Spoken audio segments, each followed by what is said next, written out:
Hey, everybody, welcome back to LettermenRow.com. I am Jeremy Birmingham. That is Spencer Holbrook. This is Talking Stuff, the Ohio State Recruiting Podcast brought to you by Byers Automotive.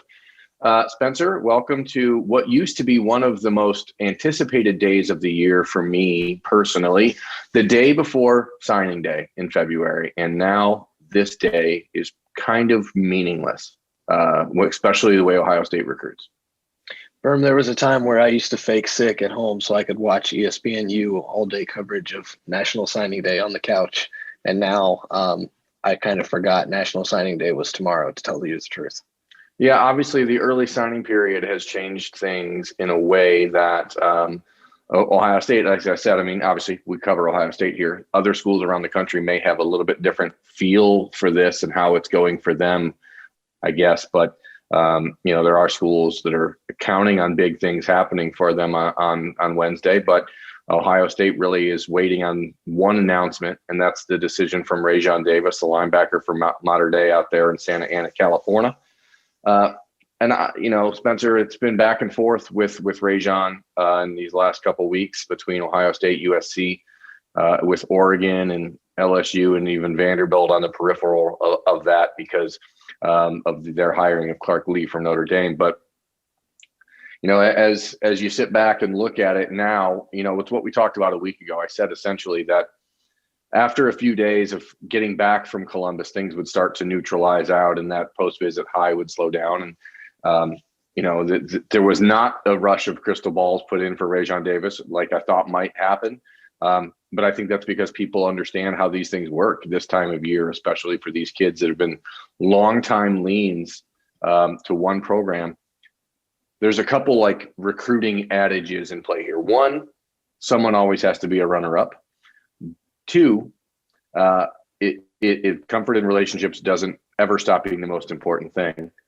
And three, is a 2-hour visit in March enough for Ohio State to overtake years of being recruited by USC? I personally don't think it is. And so I guess that's where we'll start. I think Raesjon Davis will sign with USC on Wednesday. I think you are correct. I think that's just the skinny of the recruitment. I think that's what the lean has been there, like you said, for a long time. And I think when the lean is there and the relationship is there, the comfort's there, and the proximity to home especially is there, I just think that's too much for Ohio State to overcome. I think he's going to pick the Trojans. Yeah, and I don't think it's a coincidence that Damani Jackson has recently committed to USC from Mater Dei. I don't think it's a commitment that the expectation is that Raleek Brown, a 5-star running back in the class of 2022 from Mater Dei, is also going to be committing to USC this week. That's the expectation, although there is some conversation that he could still end up picking Oklahoma. But it seems like there's obviously a concerted effort at this point in Southern California for these kids to make a push to go to USC and stay home. That couples with Corey Foreman, who signed with USC in the early signing period, the number one ranked player in the country, according to some folks in the class of 2021. So clearly there's this push. And again, Ohio State did an admirable job in this recruitment, but two things that I really think slowed them down. Obviously, the inability to get a relationship with Raesjon Davis in person. Like I said, he made a 2-hour visit to Ohio State in March. And then him and his family made that trip to Columbus last weekend where the Buckeyes weren't actually able to host them, properly and get a chance to sit down and talk to the coaches and that kind of stuff. Al Washington, Ryan Day have done a great job with their family and making sure that they feel, a good, connection with them. But it is hard to overtake 2 or 3 years worth of recruiting that USC has done here. And secondarily, I just don't think Ohio State was fully committed to the idea of taking a second linebacker in this class until very recently. And since they were sort of on the fence, I don't think they ever really pushed or went all in as a program to try to convince Raesjon Davis that this was, the move for him. So, do you feel, as you look at the Buckeyes roster makeup, and obviously losing Baron Browning, losing Justin Hilliard, losing Tough Boyle, and losing Pete Werner, do you think that they should have been trying to get a second this entire time, or is there enough on the roster, you think, to just let the young guys, the unexperienced guys, the inexperienced, the guys that haven't played, Spencer, the guys that have been waiting, is there enough there that they really didn't need to push? I think that there is enough on the roster currently for the 2021 season not to push for a second linebacker. And that's probably just personal preference. I like some of the guys on the roster. I like what the two deep is going to look like as it stands right now, even with the possible addition of, a guy in the portal. Maybe the depth chart looks good. And I think when you talk about beyond 2021, maybe Raesjon Davis is the kind of guy that would have helped Ohio State in 2022, 23, maybe even 2024. But you're getting way down the line there. And when you've got really talented guys coming in that 2022 class, you've got a bridge class with Reed Carrico. I just think that that the momentum in this 2022 class to get these linebackers in was enough for Ohio State to hold off and only take one in 2021 and then really go after linebackers and let Al Washington go to work in 2022. And I think that the momentum in the 2022 class with the linebackers helps Ohio State because they're going to be able to probably get those guys on campus, where the 2021s, you don't want to take a chance on somebody unless you really feel comfortable. And I'm not saying that they would have taken a chance on Raesjon Davis, but I think being able to build relationships with those 2022s and leaving that scholarship spot open for that class made some sense for Ryan Day and Ohio State in this 2021 class. Yeah, I mean, I know Raesjon, as we've talked about, he's a top 50 player in the country, but there is a belief in talking to people around the Buckeyes program that he's probably 2 years away from being able to contribute as a linebacker on the Buckeyes roster. And at this point in the recruiting cycle, if you're not sure someone is going to be a surefire, play early type of cat, it's almost not worth diving too deep into the waters. And that's why I'm saying I think Ohio State was a little bit reluctant until recently to really make that decision. And maybe it's because, you take a step back after the season ends and you realize, oh crap, we have this huge gap now with 4 guys leaving. But that's why the Buckeyes are still at least, again, interested in Henry To'oto or maybe even Gayo Teote from USC, someone that could potentially fill a spot next year, but maybe be a 1-year guy as opposed to someone that you have to develop long-term.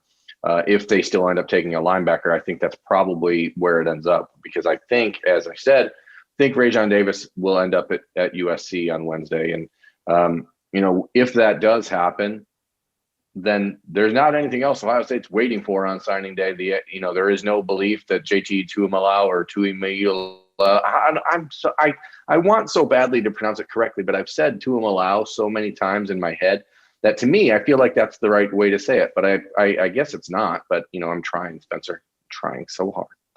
I don't know properly, but the only person Tuimoloau. I don't know.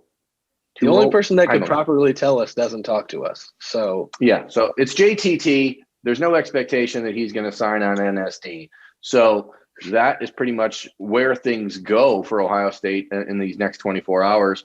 As we head into the signing period, Buckeyes have the number 2 class in the country in the class of 2021. No matter what happens, they're not going to catch Alabama, who has the highest ranked class in the history of the internet recruiting era. And they're probably still going to add, multiple players somehow, because that's just what Alabama does. So, it is something that Buckeyes fans are no doubt going to be frustrated about. If you take a look back and what we were talking about in April and March a year ago, of how this class could potentially be the best class Ohio State's ever had. It did get slowed down by the COVID stuff, and everyone else did as well. But hey, number 2 class in the country is not bad. And Ryan Day will have a press conference on Wednesday at 11:30 where he'll talk more about that class. So, folks who are watching this episode of Talking Stuff, the Ohio State Recruiting Podcast, can tune in then and get Ryan Day's impressions on the class of 2021, even though we already talked to him about all these guys, back in December. Yeah, it should be fun. But I will say that the last time Ohio State, I believe, had the number 2 class in the country was 2017, I want to say. Mm-hmm. And that class won, I think, as a 4-year group, 45 games, went to 2 college football playoffs, and won 4 Big Ten titles. I think Ohio State fans will take that anytime over the alternative when you're talking about a number 2 class in the country. The only team that stood in the way of their national championship happened to be the team that was the only team that outmatched them in that 2017 recruiting class. So kind of that entire thing kind of came full circle, and we'll see if history repeats itself this 2021 class, but it's as impressive as a group as you're going to find. Right. That 2017 class had Chase Young, Jeff Okudah, J.K. Dobbins, Trayvon Grimes, Wyatt Davis, etc. The previous class before that finished number 2 in the country was the 2013 class, which had Joey Bosa, Darren Lee, Ezekiel Elliott, Billy Price, 6 first-round picks in that class. So the Buckeyes have been pretty good recruiting over these last couple of years. But, we can officially start turning the page, I think, to 2022. What are you going to say? And I think it's very important for Ohio State fans to realize how the recruiting process actually works between Ohio State and Alabama and how hard it is to beat the Alabamas and the Georgias at recruiting. They take 29 guys in every class. Ohio State is never, ever, ever going to take 27, 28, 29 guys in a class. It's just not going to happen unless they sign 25 guys and have 3 specialists in their class. It just doesn't happen in Columbus. And so to have as many points as Alabama does, or sometimes Georgia does in these classes, it's almost impossible because they take so many guys in the class. And that's not knocking what they do, because their average player ranking is just as high as Ohio State's, if not maybe a couple hundredths of a point higher. But they just take more guys, and so they end up with more points on that 24/7 recruiting calculator. And that's just the way the cookie crumbles, I guess. Yeah, and again, this is a matter of the way that different programs are going to handle their business, and some of it, and it's just something I was actually thinking we'll do more of a deep dive in over these next few months as the summer rolls around and we look for things to talk about. But if you look at the state of Ohio, the city of Cleveland has basically stopped producing Ohio State level talent. Youngstown, I mean, there hasn't been an Ohio State level player out of Youngstown in years now. It's just, you start to wonder, where are all these guys? Then you look at Georgia, and there's 5 different 5-star quarterbacks out of Georgia every year, it seems. And Alabama now is starting to rack up tons of 5-star, high 4-star players. These are tough places for Ohio State to go and get guys out of. And so, we've talked about it ad nauseum on this show and others, that the Buckeyes have to be very selective of where they really attack nationally, because there is an obvious understanding that to beat Alabama, to beat Clemson, to beat Georgia, to beat LSU, they're going to have to recruit nationally. But there are times when you have to look closer to home and wonder if maybe you're letting guys get out of your purview. You certainly can't complain if you're an Ohio State fan about quarterback recruiting or something like that, for example. But here you look at the class of 2022, the Buckeyes have the highest ranked player in the country committed at that position in Quinn Ewers. And then this week, you see Michigan offer a Drew Aller from Medina High School, the 2022 quarterback there. You've started to see LSU's reaching out to him, Texas A&M, Oregon, all these schools are opening up and starting to reach out to him. You look, Michigan and Notre Dame have both offered Ohio 2023 two-way lineman Luke Montgomery in the last handful of days. The Buckeyes have not. There's a belief from those talking to people close to him that Penn State, who's already offered him, and Notre Dame are kind of emerging as his favorites. So you look at, Jair Brown just picked up a Notre Dame offer. There's these things that are happening, and the Buckeyes obviously have offered Jair Brown, but you start to wonder as you're looking around the country and finding best of the best of the best, you do have to be careful not to allow too many hands inside of Ohio. Yeah, and if you look at the 2022 class, Ohio State has done a pretty good job already of locking down the border, and the top 5 players or 6 players, 7 players in the state are either considered leaning to Ohio State or have already committed to Ohio State. It's that 2023 class that features probably 4 or 5 guys in the top, maybe even 50. That's a really talented class in the state. I think it's going to be one of the best in-state classes that we've seen in a long time. And you wonder how Ohio State's going to manage that when it comes to the usual Ohio State offer that usually leads to an Ohio State commitment from in-state guys, and balancing that with going out nationally and finding the best players in the country in 2023. I'm anxious to see what happens in that class. The 2022 class might start to get a little hairy if you let some of these programs in 2022, but that could have a bleeding effect into 2023 for sure. Yeah, and it's not like you can knock the way that Ryan Day has recruited Ohio at all. The Buckeyes did a great job in the class of 2021, getting guys early, locating their guys, getting early commitments. They've done that in 22. Again, you can't complain about Drew Aller ending up somewhere else if you have Quinn Ewers. But if you look at the big picture of the roster, I'm a believer that there might be a need for a second quarterback in 22. Is Drew Aller now someone that's off the possibility list because he has offers from places like Michigan and Penn State and those sort of schools? Is Luke Montgomery a guy that you're waiting to see in camp if you have to wait until the end of June and he's got all these other months to build up these relationships and visit elsewhere? How far behind the 8 ball are you, especially for a kid who you're not sure if he's an offensive lineman or a defensive lineman? So there's all these other moving parts. And then, we'll finish up, which is going to be basically an abbreviated talking stuff here with Jair Brown, who, again, Ohio State wouldn't have offered him when they did a year ago. They wouldn't have accepted a commitment from him a year ago if they didn't really think that he was a player that could be a contributor in the defense in the future. But as you go out and you get a commitment from Jaheim Singletary, you go out and you're recruiting aggressively Will Johnson, Damani Jackson, Denver Harris, all these other five-star cornerbacks. You have Cincinnati, where Marcus Freeman was the defensive coordinator, was a program that Jair Brown was talking to a lot. Now he's at Notre Dame. You wonder if it opens a door for someone to say, hey, they're looking at guys who they want to replace you already. And that's sort of the mantra or the thing that's going to be said. Now, that being the case, I've written about this, but Spencer, it's way too early for Ohio State or Ohio State fans to worry about any one recruit in the class of 2022. And I say that even meaning Quinn Ewers or anyone else. If Quinn Ewers, which I don't expect to happen, but if he decided to reopen his recruitment tomorrow, the Buckeyes would have a full year to find someone to replace him. And that's pretty good for Ohio State. I mean, the Buckeyes are a program that isn't going to have a tough time replacing anyone. Yeah, and I think the thing about it is we talk about it a lot now. We actually have talked about it quite a few times lately. Ohio State doesn't offer guys that they believe will end up decommitting. They don't accept commitments from guys who they think will end up decommitting. That's not something you want about your program to have, multiple guys decommit. So this is not a situation where, Ohio State's panicking if anybody does decommit, but it's just one of those things where they just don't like to see it. And that's pretty self-explanatory. Nobody likes to have decommitments from their program, but it is one of those things that the Buckeyes are aware of, and they certainly don't like to see it happen. But if it does happen with anybody, they have a lot of time in this 2022 class to replace them. Yeah, that's what we talked about. All these kids, even the most ardently committed kids in the class, C.J. Hicks, Deshaun McCullough, they are talking to other schools. That is just the nature of the beast that we currently, live in. These kids are going to talk to other schools. They haven't visited anywhere. The NCAA has opened up phone calls and basically limitless contact with these guys now through the end of April in order to help them develop relationships a little bit better because they're behind the eight ball. So all these guys are going to be getting a lot more offers, a lot more conversations.